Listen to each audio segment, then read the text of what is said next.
on the evening of November 11th, 1692, within a modest meeting house situated in the far northern reaches of Essex County, Massachusetts. A Puritan minister ascended the pulpit and delivered a sermon so harrowing that, by daybreak, 3 members of his congregation lay dead. The text of that sermon was bound in unadorned calfskin, sealed within an iron chest, concealed beneath the pulpit, and later entombed in the meeting house foundation when the structure was dismantled in 1784. For close to 150 years, the villagers who were aware of the tale refused to discuss it above a murmur. They referred to it only as the night discourse, convinced that anyone who recited the minister's words aloud would not survive to see the next dawn. What follows is the complete narrative of that sermon, the man who composed it, and the 7 deaths that no Massachusetts court ever dared to probe. Before we proceed with the account of Reverend Josiah Harkwell and the settlement of Wrentham Crossing, please take a moment to subscribe to the channel and drop a comment letting us know which state or country you are tuning in from. It supports us more than you realize, and it helps stories like this one find the audience that needs to hear them.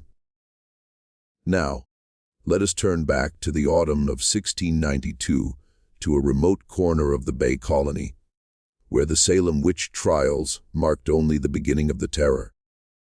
Wrentham Crossing was not a large settlement, even by the modest standards of the Massachusetts frontier. It lay in a shallow valley, roughly 11 miles inland from the coast, nestled between the Merrimack River and the wooded highlands that climbed toward the New Hampshire border. Fewer than 90 families resided there during that autumn of 1692. Most were Congregationalists who had arrived in the second wave of Puritan migration, some 3 decades earlier. The village was notable for 3 distinguishing features.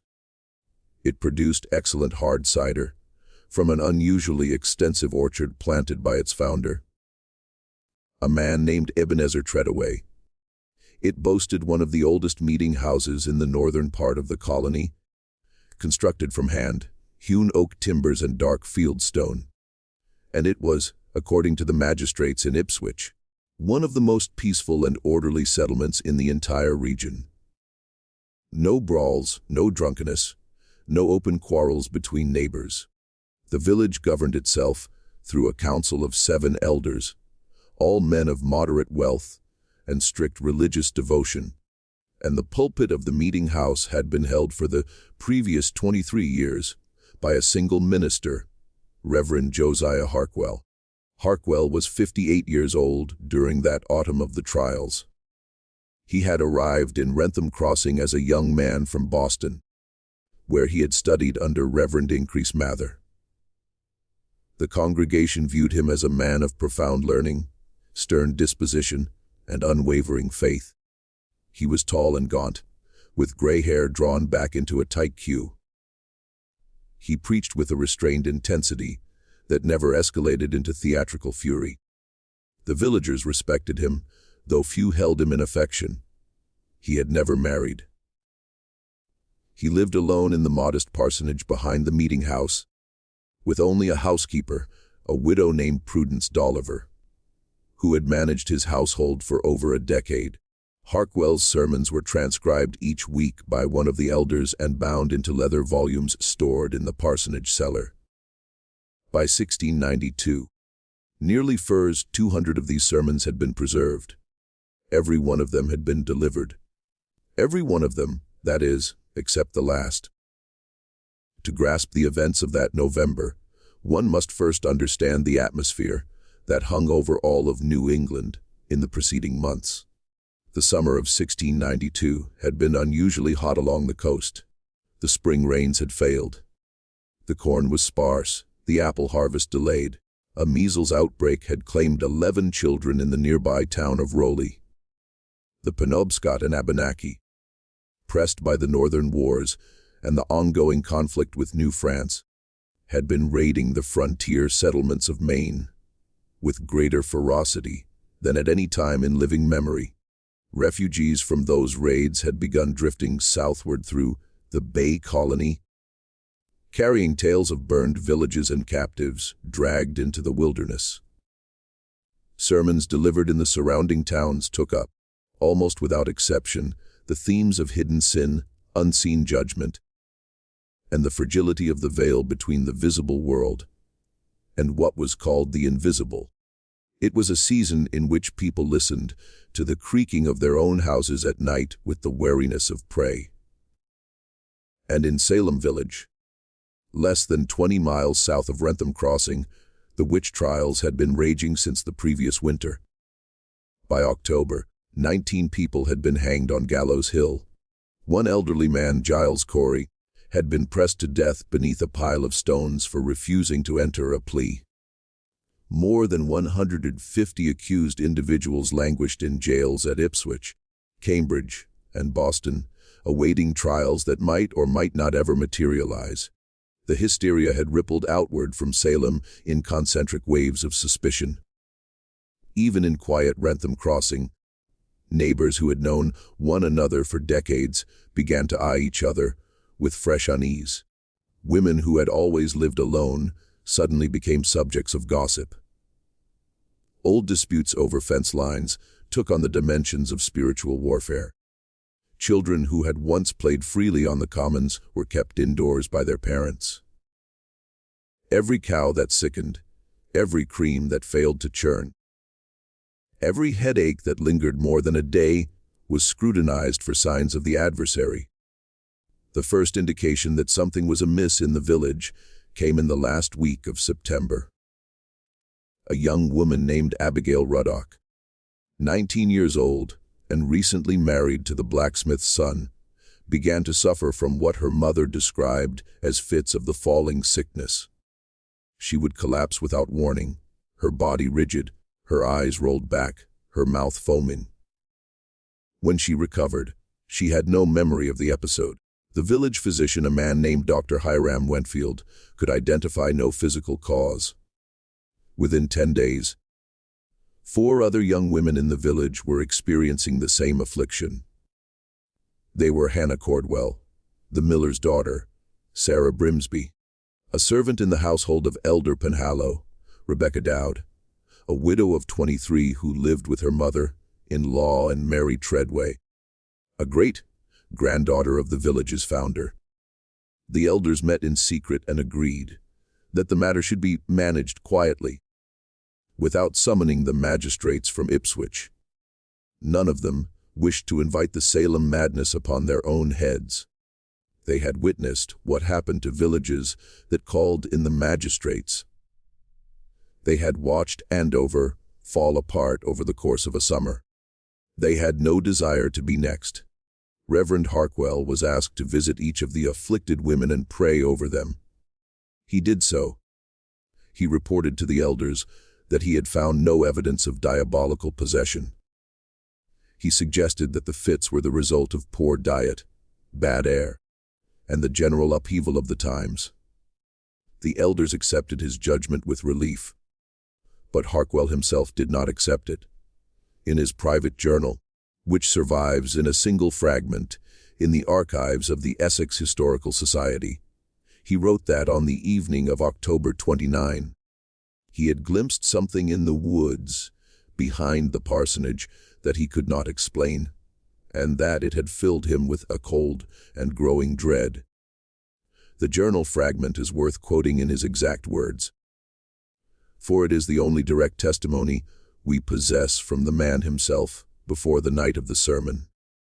He wrote that he had been walking along the path behind the orchard, as he often did at dusk, when he reached the stone wall that marked the boundary between the village land and the old Treadway woodlot. There he saw, standing among the trees roughly 40 yards away, a figure that appeared to be a woman in a dark gray dress facing away from him, utterly motionless. He called out. The figure did not move. He walked closer. As he did so, he realized that the figure was not a woman, but a bundle of cloth suspended from a low branch, arranged in the rough shape of a human form. When he came within 10 feet, He saw that the cloth bundle had been tied there recently, for the knots were fresh, and the fabric still carried the sharp scent of the wool room, as though it had been pulled from a loom only hours before. Pinned to the cloth with a dull iron nail was a folded piece of paper. On the paper, written in a hand he did not recognize, was a list of 7 names. His own name appeared fourth on the list. The first 3 names were Abigail Ruddock, Prudence Dolliver, and Mercy Lewiscombe. Mercy Lewiscombe was the name of his housekeeper's 7-year-old granddaughter, who lived in the parsonage with Widow Dolliver. The 4th name was Josiah Harkwell. The 5th, 6th, and 7th names were left blank. Harkwell removed the paper from the cloth bundle, returned to the parsonage, and locked it inside his writing desk.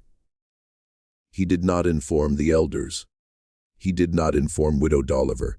In his journal, he wrote only that he had seen a sign of the adversary and that he intended to address the matter from the pulpit on the next Lord's Day. But the next Lord's Day came and went, and he delivered his usual sermon on the book of Jeremiah, while the list remained locked in the desk. Over the following 2 weeks, 2 of the 3 named women fell gravely ill. Abigail Ruddock's fits grew worse. Widow Dolliver, who had been in perfect health, began to cough blood into her handkerchief in the small hours of the morning, always between 200 and 300, always in short bursts of 3 or 4 coughs that left her too weak to rise. The child, Mercy Lewiscombe, began to speak of dreams in which a tall man without a face stood at the foot of her bed and pointed at her chest. She woke from these dreams with her small hands clenched so tightly that her fingernails broke the skin of her palms. On the morning of November 10, 1692, Reverend Harkwell sent word to the 7 elders that he would preach a special sermon the following evening at the midweek service, and that every adult member of the congregation was required to attend. He did not disclose the subject. He requested only that they bring candles, for the sermon would be delivered after sundown. He also asked, in a note that several elders later recalled as being strangely urgent, that no one be permitted to remain outside the meeting house during the sermon. The doors were to be barred from within. Whatever was spoken inside would be heard only by those who had been summoned to hear it. The meeting house at Wrentham Crossing on the night of November 11 was filled beyond its ordinary capacity. Roughly 140 adults crowded into the pews and the back gallery. The windows had been shuttered against the cold, and the only light came from the tallow candles each congregant had brought and from a single whale oil lamp burning on the pulpit. A light snow had begun to fall outside, the first of the season, and the wind moved through the gaps in the shingles with a low, intermittent moan that several witnesses later described as sounding almost like a human voice. The familiar smell of the room was known to every person in it.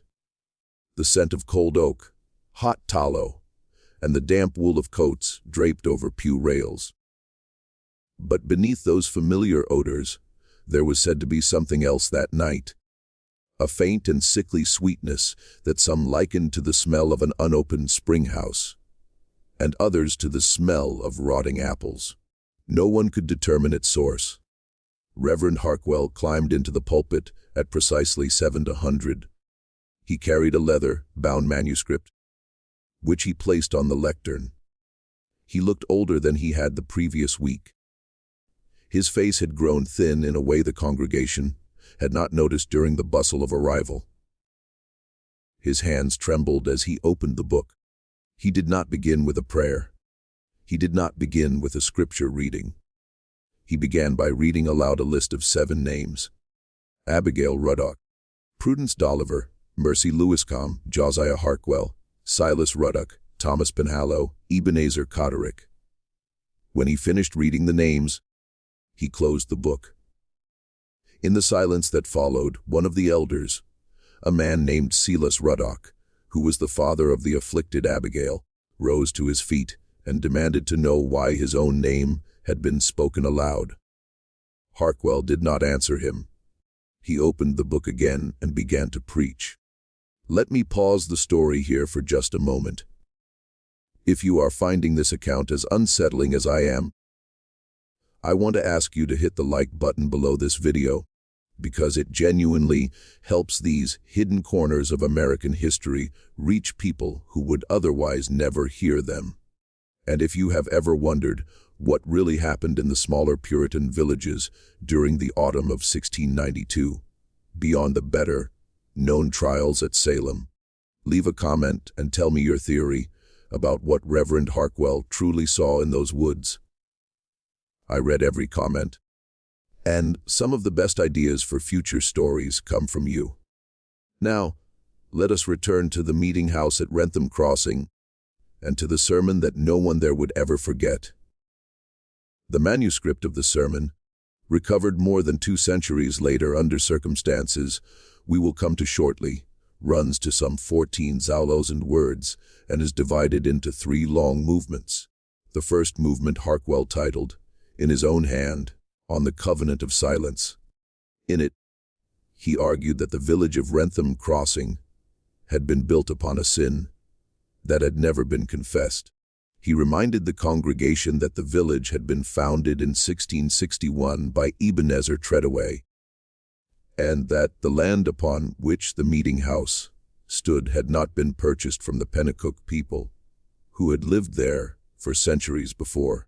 It had been taken by force during a brief and undocumented skirmish in 1663, in which Treadaway and a small party of settlers had killed 11 Pennacook men, women, and children, burned their wigwams, and thrown their bodies into a sinkhole about a mile north of the village. The survivors had been driven into the forest. The sinkhole had been filled with stones and covered with earth. Over it, the settlers had planted the great orchard that was now the pride of the village. Every apple pressed into cedar in Wrentham Crossing, Harkwell told the congregation that night, had grown from soil fed by the bones of murdered people. He said this not as accusation, but as fact. He named the 4 surviving perpetrators of the killing, 2 of whom were the grandfathers of men who sat that very evening in the pews before him. He described the weather on the day of the skirmish, a cold and gray afternoon in late October of 1663, with the first dusting of snow already on the high branches. He described the sound the wigwams had made when they burned, a sound like the drawing in of a great breath. He described the manner in which 3 of the Pennacook children had been struck down while they ran. He described how one of the women, a mother of 2 of those children, had not run, but had stood her ground with a short flint blade in her hand, and had been cut down last. He said he did not know how he knew these details. He said they had come to him in the nights since October 29, in dreams that were not his own. He said the covenant of silence, which had been kept by the village for 29 years, had begun to break. He said the afflictions of the young women were not witchcraft. They were not the work of the devil. They were the first stirrings of a judgment that had been long delayed. A judgment that was not theological, but historical. Not supernatural, but moral. And he said, in a voice recorded by 3 separate witnesses as being terribly calm, that the judgment would not stop with the women. The judgment would come for all of them. He knew this because he had been given the list. He said the list had not been placed in the woods by the adversary. It had been placed there by the hand of someone who remembered. He did not know who. He suspected, but he did not know. He said that what he did know was that the list could not be unspoken. The names, once read aloud in the presence of the congregation, could not be taken back. The door of the meeting house, he reminded them, was barred from within. No one was leaving that room until he had finished. The second movement of the sermon Harkwell titled, on the voice from the orchard. Here he described, in plain and unadorned language, what he had seen and heard in the weeks leading up to the sermon. He described the figure in the woods. He described the paper with the 7 names. He then described something he had not written in his journal. That on 3 separate nights in October, he had been awakened by a voice speaking to him from beneath the floorboards of the parsonage. The voice had not been loud. It had been, he said, like the voice of a man speaking into a well from some distance above, rising thin and hollow from below the feet of his bed. The voice had spoken in a language he did not recognize, but which he believed, based on his reading of the accounts of John Eliot among the native peoples, to be a dialect of Eastern Algonquian. The voice had said the same short phrase each time, repeating it slowly 3 times on each of the 3 nights, and then falling silent. On the 3rd night, Harkwell had lit a taper, knelt on the floor of his bedroom, and written the phrase down phonetically as he heard it. He read the phrase aloud to the congregation. Several witnesses later agreed on its approximate sound. It was recorded by Elder Thomas Penhallow, who sat in the front pew, as something close to Keatonando Nipwitio Espinumuk. Harkwell said he did not know the meaning. He said he had sent a letter inquiring about the phrase to a man in Natick, who was known to speak the native tongues. A half-converted Nipmuc named Joseph Quanapohit, who had served as a scout for the English during King Philip's War, and was one of the few men still living who could read and write in his own language. Quanapohit had written back. His letter was brief. He refused to translate the phrase. He warned Harkwell to burn the paper on which it was written, to speak the words to no one, and to make no further inquiry. The letter closed with a single line that Harkwell read aloud to the congregation. Quanapohit had written in plain English that some debts do not grow smaller with time, and that the man to whom the words had been spoken should begin at once to put his house in order. Harkwell had not burned the paper. He had not put his house in order in the manner Quanapohit had meant. He had instead spoken the words to the congregation that night, and he said that he believed now, in the light of all that had happened, that the voice beneath the floorboards was the voice of a Pennacook powwow, a medicine man who had been buried alive during the killing of 1663, and whose bones lay somewhere beneath the parsonage foundation. Several members of the congregation began to weep at this point in the sermon. Others cried out in protest. An elder named Caleb Merriwell called out for the minister to stop, to come down from the pulpit, to cease before he did greater damage. Harkwell did not stop. He continued. Elder Penhallow later testified that when the minister spoke the phrase aloud, every candle in the meeting house guttered simultaneously, as though a wind had passed through the shuttered room, although no wind could be felt on the skin. The whale oil lamp on the pulpit, Penhallow said, dimmed to the color of an old bruise, and then slowly returned to its normal brightness. And in the moment of that dimming, the shadows on the walls behind the pulpit did not move in the direction the lamp had shifted. They moved, he said, in the other direction. He admitted in his testimony that he might have been mistaken. He said he had been looking at the minister's face, and that his eyes had not been steady upon the shadows. But he said he would swear on the Bible that the shadows had not behaved as shadows ought to behave. The third movement of the sermon was the shortest, and it was the one that the survivors remembered most clearly, because they believed for the rest of their lives that it was the one that had killed the 3 who died before dawn. Harkwell titled it, On the Breaking of the 7. He said that he had come to understand that the list of 7 names was not a list of victims. It was a list of those who were required to confess. 4 of the 7, he said, were descendants of the men who had carried out the killing in 1663, and 3 were the silent accomplices across the generations who had inherited the land, the orchard, the prophets, and the silence. The afflictions of Abigail Ruddock, the sickness of Prudence Dolliver, the dreams of the child Mercy Lewiscombe, and his own growing dread were the first 4 breakings.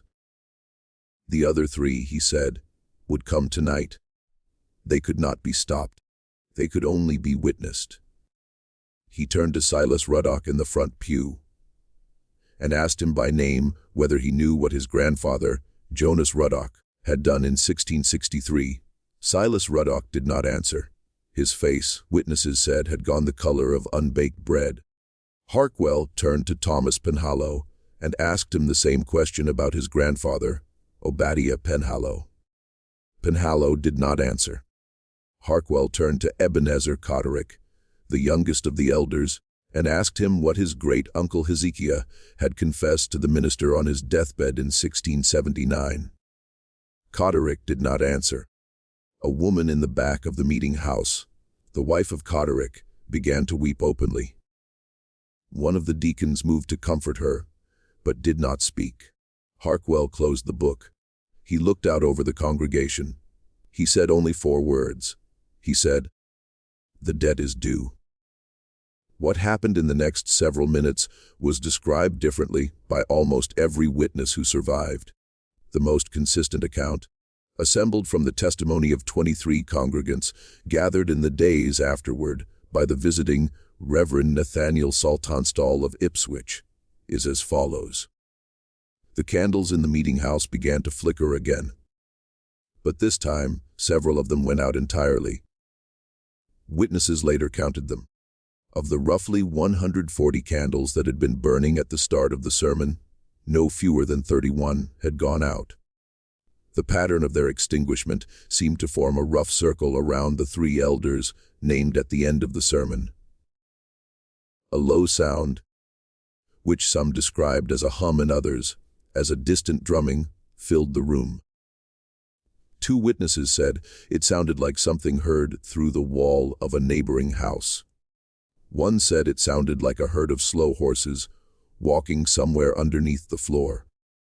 The wife of Elder Paris Hale, who sat directly behind her husband, later said that she had felt a cold breath of air pass across the back of her neck at that moment, as though a door had been opened and closed behind her.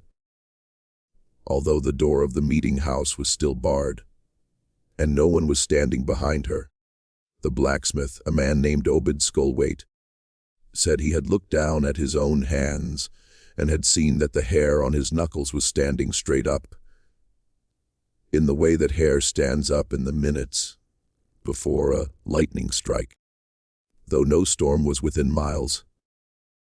Abigail Ruddock, who was present in the congregation and had been sitting between her mother and her husband, rose to her feet and walked forward to the pulpit. She did not speak. She stood before Reverend Harkwell. Her eyes, witnesses said, were clear and calm for the first time in weeks. She raised one hand and pointed at her own father, Silas Ruddock, in the front pew. Silas Ruddock stood up, clutched at his chest, and collapsed. He was dead before anyone could reach him. At almost the same moment, Thomas Penhallow in the second pew let out a strangled cry and fell forward onto his hands and knees. He vomited a quantity of dark blood onto the floorboards, tried to rise, and collapsed fully. He, too, was dead within moments. Ebenezer Cotterick ran from the meeting house. The door had been unbarred by a frightened deacon in the moment of the first death.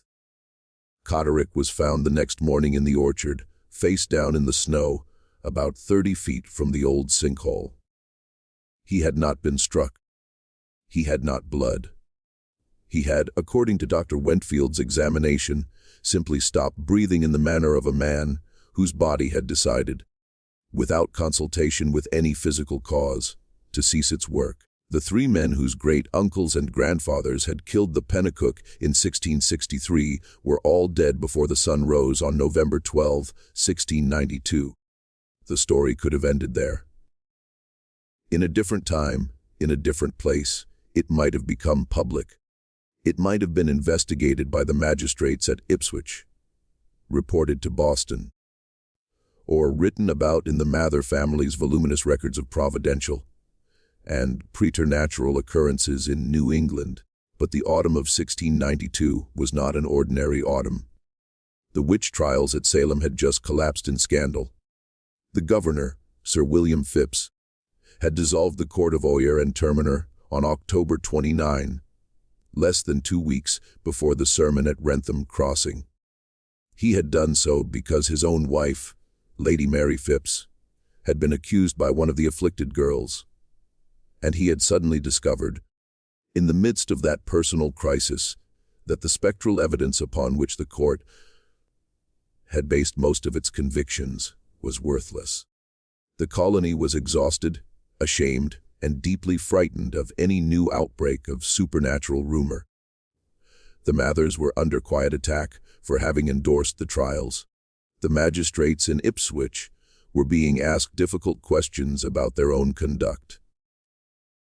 No one in the higher circles of colonial government had any appetite whatsoever for the news that 3 prominent men of a quiet village in Essex County had died in a single night during the preaching of a sermon that named a buried atrocity and a Pennacook medicine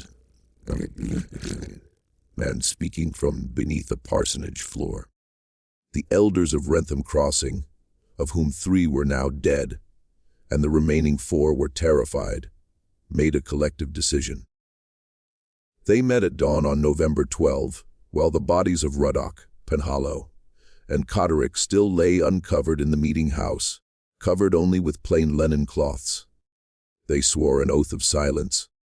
They agreed that the 3 dead men had suffered natural attacks of apoplexy, brought on by the stress of the season. They agreed that the sermon would be described, if described at all, as an ordinary exhortation to repentance. They agreed that the manuscript of the sermon would be hidden.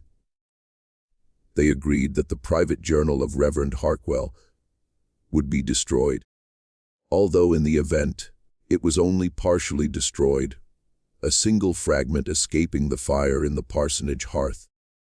They agreed that the letter from Joseph Quennepohit would be burned in its entirety, which it was, and they agreed that Reverend Josiah Harkwell would be sent away. Harkwell did not resist. He handed over the manuscript to the senior surviving elder, a man named Caleb Merriweather, on the condition that it be preserved and not destroyed. Merriweather had the manuscript bound in a plain calfskin cover, placed inside a small iron box, and locked with a key that he alone kept. The box was set into a cavity beneath the pulpit itself, and the floorboards were replaced over it. Harkwell left Wrentham Crossing on November 17, 1692, carrying only a small wooden chest and a single horse. He did not return to Boston. He did not go to any other settlement in the colony. According to one letter preserved in the Saltonstall family papers, he was seen riding northwest into the woods toward the old Pennacook territories, along the Merrimack, and he was never seen again by any Englishman in the Bay Colony. The villagers of Wrentham Crossing kept their oath. The afflictions of Abigail Ruddock ceased within a week. Widow Dolliver recovered from her cough by the new year. The child Mercy Lewiscombe grew up to marry a cooper from Haverhill, and lived into her 80s without ever, according to her own descendants, speaking a single word about the events of that November. The orchard continued to produce cider, though it was noted by later generations that the cider of Wrentham Crossing, after 1692, had a slightly different flavor than the cider of Wrentham Crossing before. Some said it was sweeter. Some said it was bitter at the back of the tongue. The meeting house continued to hold Sunday services under a new minister sent from Cambridge. a young man named Reverend Jonathan Falworth, who was told nothing of what had happened, and who preached for 32 years without ever, as far as anyone knew, suspecting that he was preaching from a pulpit set over an iron box set over the confession that had killed 3 men. The iron box beneath the pulpit remained locked for 92 years. Just when we thought we had seen it all, the horror in Wrentham Crossing intensifies in ways that the original 7 elders could never have predicted. If this story is giving you chills, share this video with a friend who loves dark mysteries. Hit that like button to support our content, and do not forget to subscribe to never miss stories like this. Let us discover together what happened next, and how a secret kept for nearly a century came to be broken in the strangest possible way. In 1784, 92 years after the sermon, the old meeting house at Wrentham Crossing was declared structurally unsound. A large new federal-style church had been built on the hill above the original site, and the congregation had decided to abandon the old oak timber structure that had stood for 123 years. The country was, by then, no longer a British colony. It had just emerged from a long war. The new minister, a young Yale-trained man named Reverend Jabez Trowbridge, oversaw the demolition. Trowbridge was 29 years old and had never heard the story of the night Discourse. The villagers of his time, the great-grandchildren of those who had sat in the meeting house that November, no longer told the story, even to their own families. It had slipped, as so many village stories slip, into the category of the half-remembered. From there it moved into the category of the not quite believed, and from there into something indistinguishable from forgetting.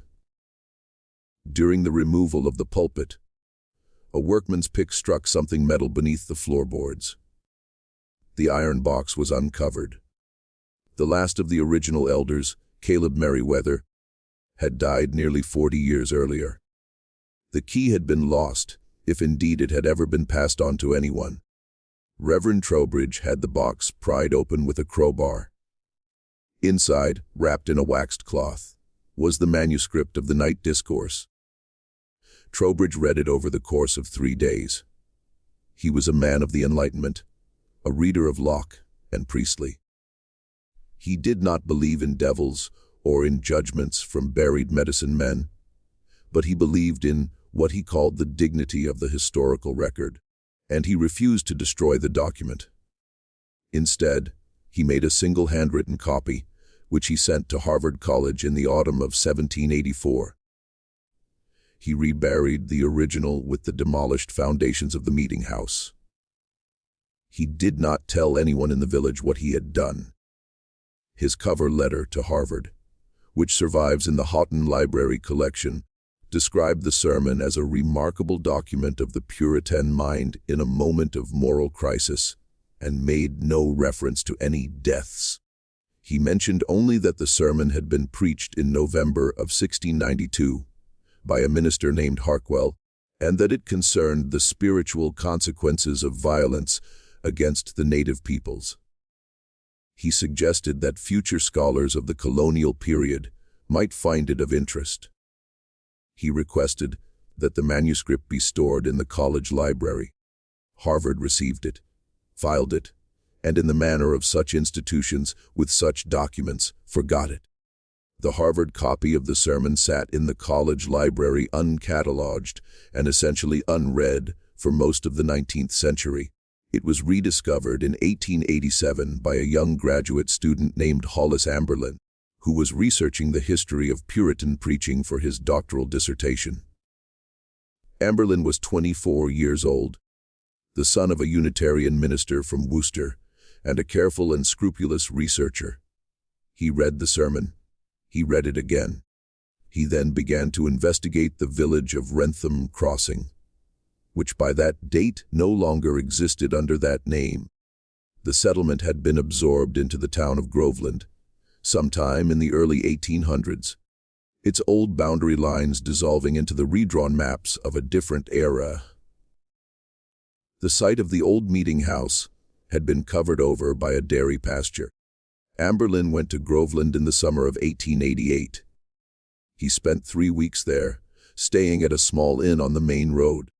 He interviewed the oldest residents, some of whom were in their 80s and had their own grandmother's stories to pass along. He found 3 elderly women who had heard from their grandmothers fragments of a story about a bad sermon, and 3 men who had died in a single night long ago.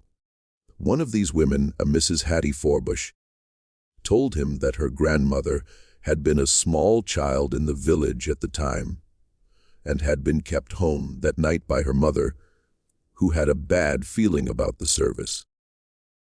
The grandmother had remembered hearing from her bed the sound of people running in the road outside sometime late in the evening, and had remembered her mother standing at the window for a long time in the dark without lighting a candle. Another of the women, a Mrs. Orpha Lindwell, told him that her grandmother had said only one thing about the sermon ever, and had said it on her deathbed. The grandmother had said that the minister had told the truth, and that telling the truth had cost them all more than they could afford.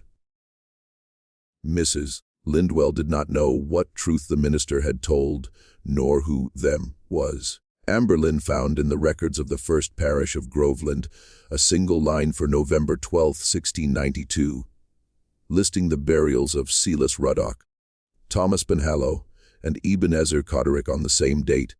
He found in the Essex County probate records the wills of all 3 men, probated within a week of each other, with identical handwriting in the certifying notations, suggesting that a single clerk had hurried through all 3 documents in a single sitting.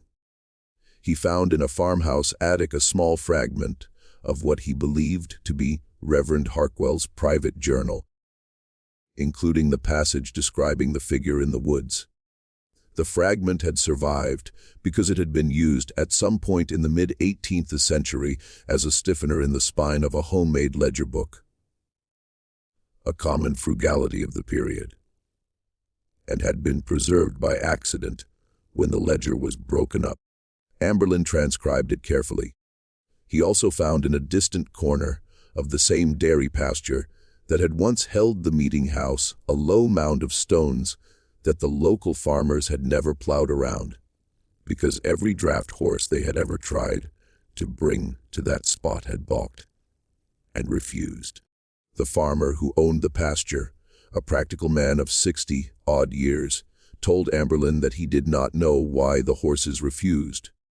He said only that they had always refused, and that he had long since given up trying to understand them. Amberlin wrote up his findings in a monograph titled A Forgotten Sermon of the Salem Season, which he submitted for publication in the Proceedings of the American Antiquarian Society in 1889. The monograph was rejected. The reasons for the rejection are not recorded, but a private letter from the editor to Amberlin's dissertation advisor has been preserved. In it, the editor wrote that the subject matter was, in his words, not suitable for a serious scholarly journal, and would only encourage superstitious speculation in an age that needed no more of it. The editor advised that the young man be counseled to move on to more productive topics. The advisor complied. Amberlin put the monograph in a drawer. He finished his dissertation on a safer topic, a study of the sermons of Solomon Stoddard. He took a teaching position at a small college in central Pennsylvania. He died of tuberculosis in 1893 at the age of 29, in the same town where he had been born. His papers, including the unpublished monograph, were donated to the Essex Historical Society by his mother, who believed that her son's research ought to be preserved somewhere, though she did not know where. The society accepted them. They were placed in a wooden filing cabinet in a storeroom. They remained there uncatalogued for another 60 years. The story was rediscovered a 3rd time in the autumn of 1953. A local historian in Groveland, a retired schoolteacher named Miss Edna Corthwick, was preparing a small book on the history of the town's early settlements.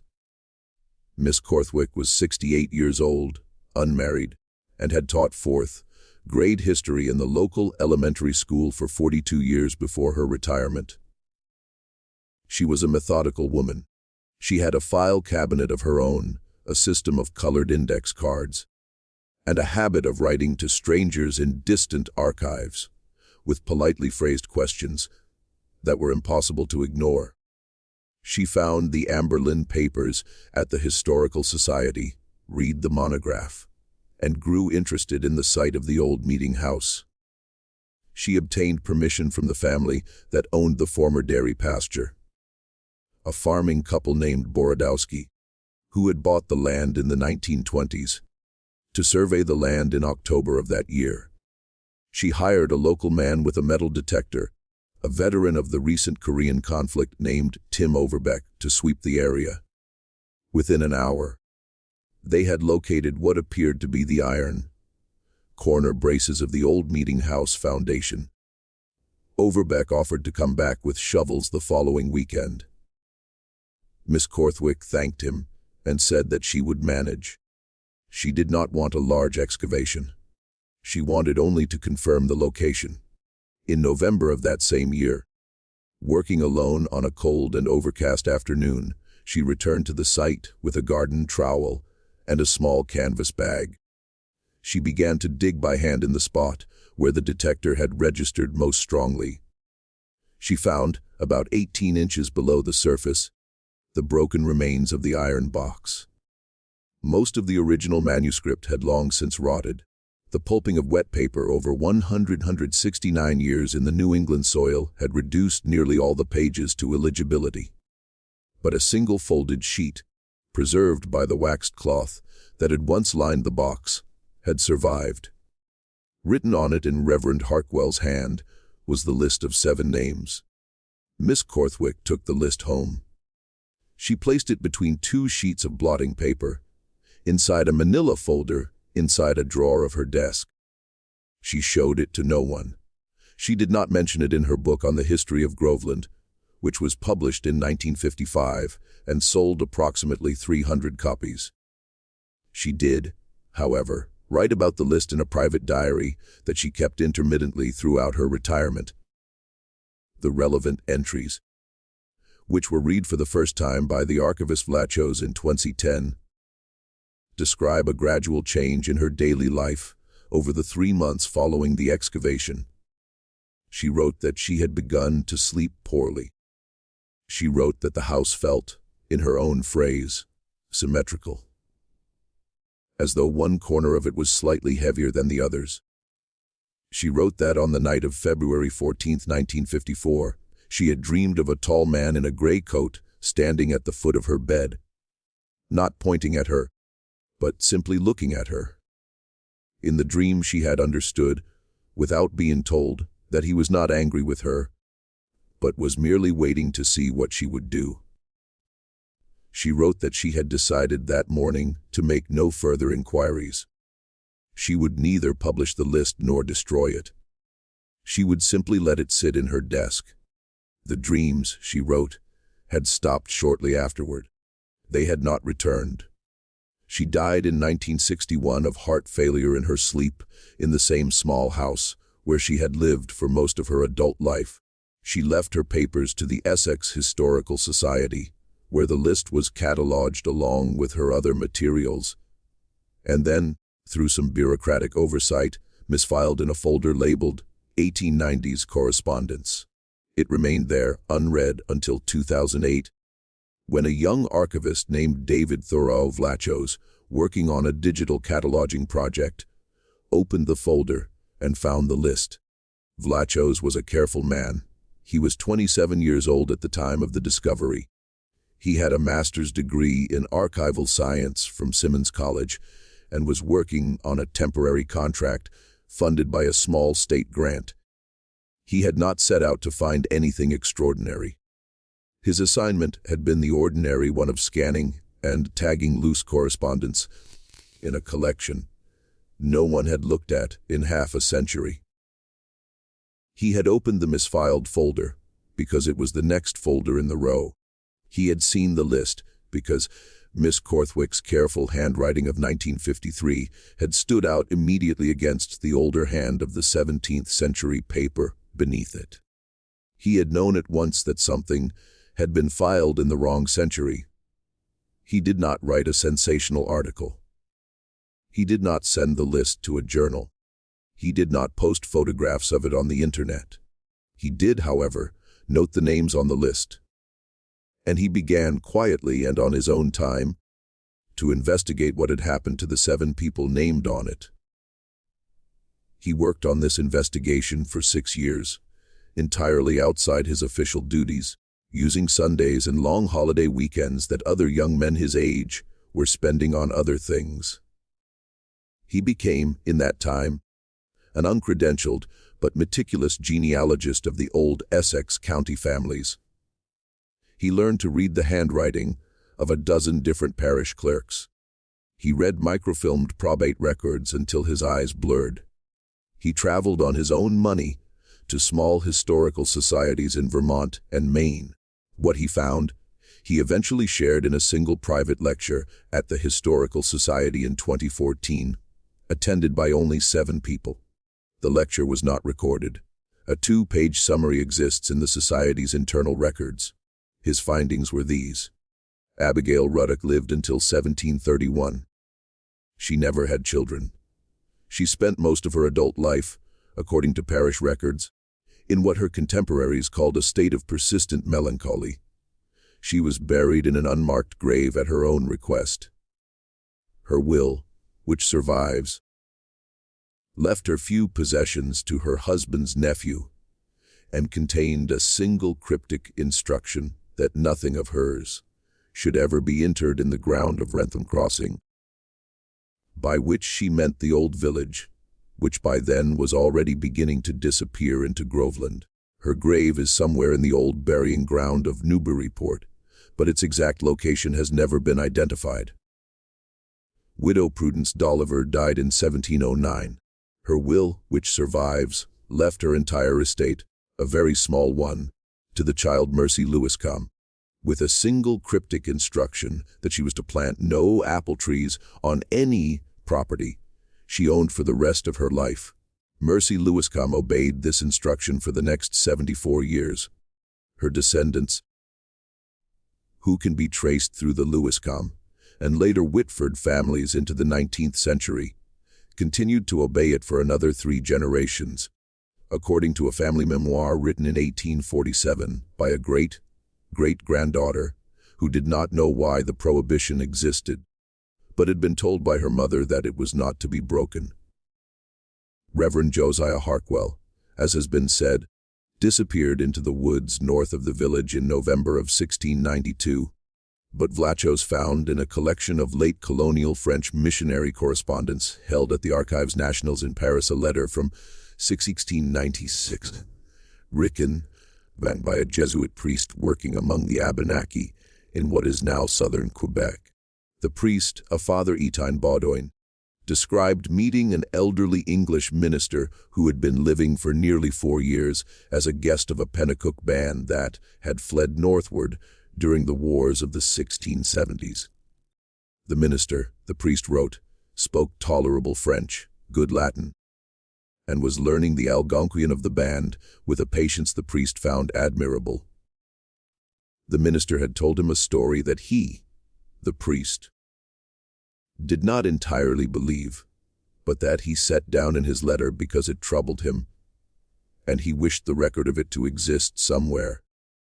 The story concerned a debt.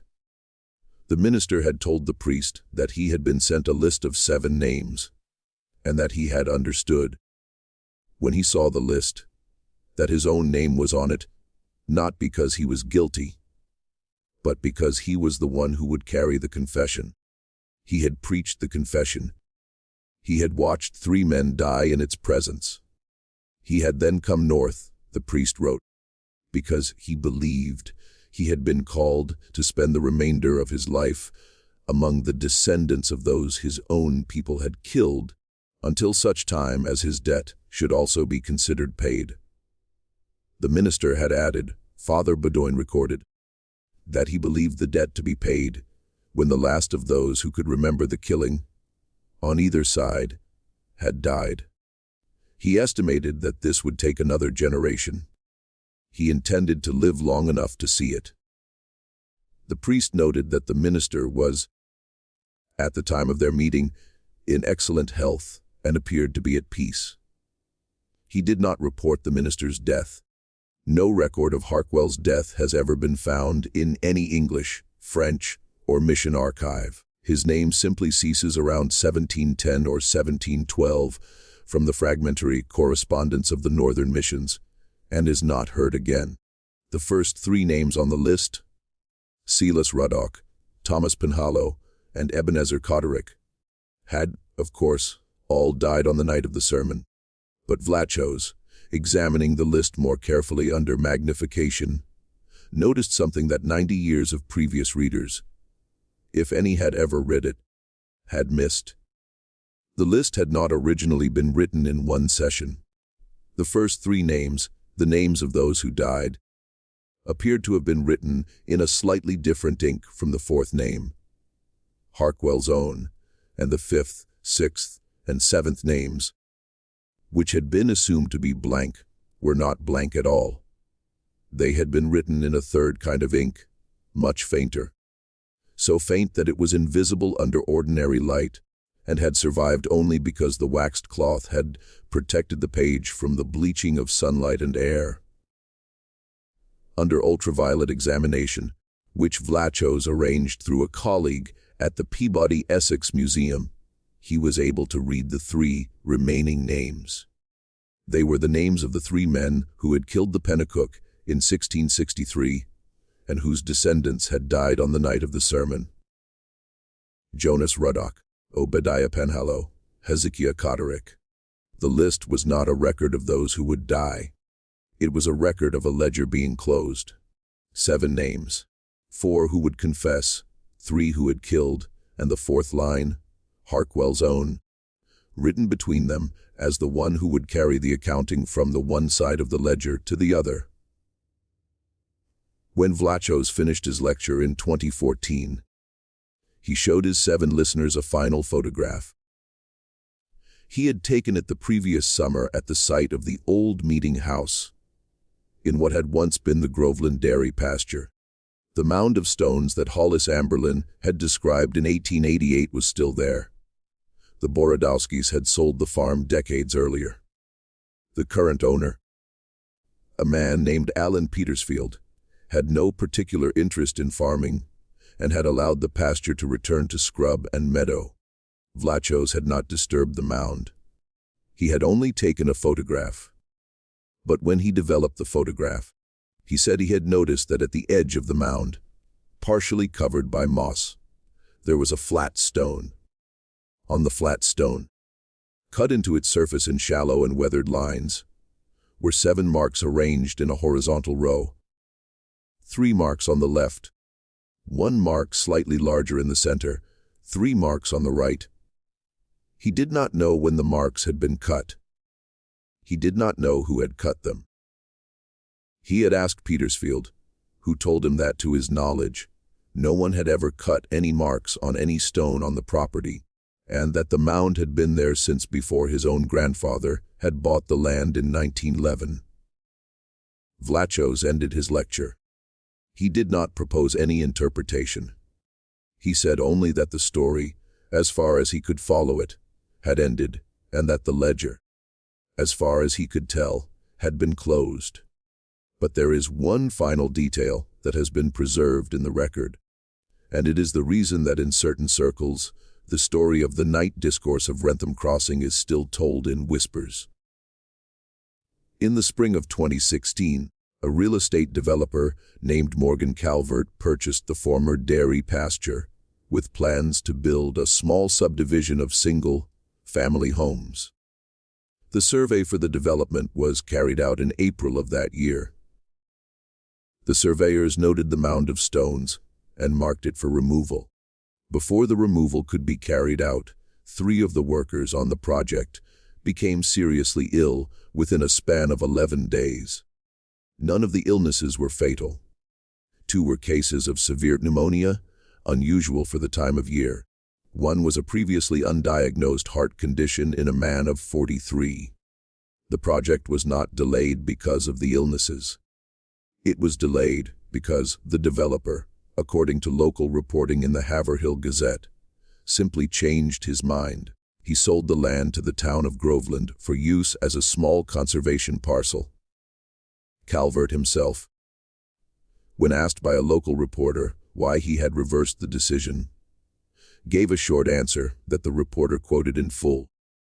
He said that he had walked the property one afternoon late in May alone, without his surveyors, and had stood for a while near the stone mound.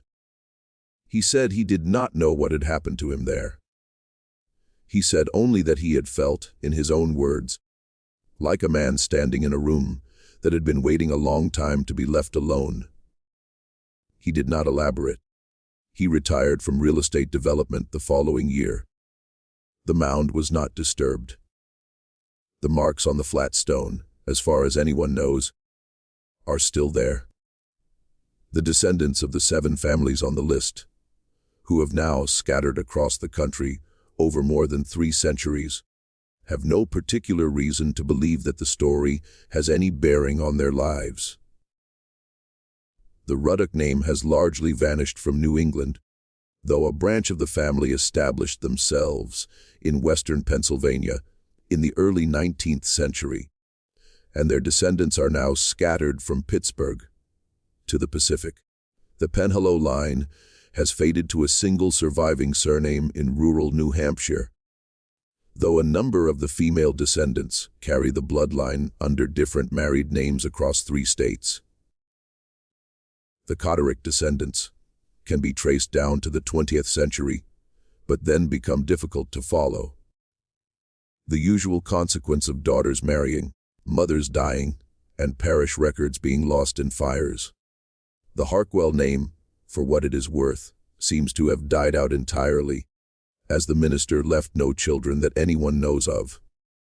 His only documented brother, a shipwright in Gloucester, lost his only son in an accident at sea in 1702, unless, of course, one of the listeners to this account is a Ruddock or a Penhallow or a Cotterick by some line of descent they have never traced, and feels, as they have perhaps always felt, an unexplained and quiet reluctance to ever plant an apple tree.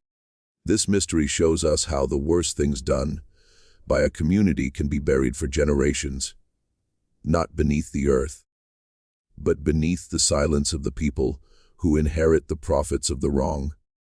The Puritans of Wrentham Crossing believed they were hearing a sermon about witchcraft or demons or divine judgment. What they were actually hearing was the simplest and most terrible kind of confession. The kind where a man stands up in front of his neighbors and names, one by one, the debts that no one has ever wanted to pay. 3 men died that night. Whether they died of shock or stress, or the unbearable weight of a truth that had been kept for 29 years, no one can say for certain. A modern physician reading the accounts of Silas Ruddock's collapse would likely diagnose a fatal arrhythmia brought on by acute emotional stress. A modern physician reading the account of Thomas Penhallow would likely diagnose a burst stomach ulcer. A modern physician reading the account of Ebenezer Cotterick might reach, with less certainty, for the diagnosis of cardiac arrest in a man already suffering from an undetected condition and pushed past the edge of his endurance by the panic of a long run in the cold. All of these diagnoses are plausible. All of them are, in a certain sense, sufficient. What they do not explain is why 3 men on the same night, in the same room, at the moment of the same accusation, were all found at the edge of their endurance together. That is a question that medicine does not answer. It is a question that only history, and perhaps conscience, can answer. What we can say is that the sermon was real, the list is real, the marks on the stone are real, and the silence that held the story shut for 3 centuries was real. What do you think of this story? Do you believe the three men died of natural causes, brought on by the shock of public accusation? Or do you think there is something more, something older and quieter at work beneath the orchards and the stones of northern Essex County? Leave your comment below. If you enjoyed this tale and want more horror stories like this one, subscribe, hit the notification bell, and share with someone who loves the darker corners of American history. See you in the next video.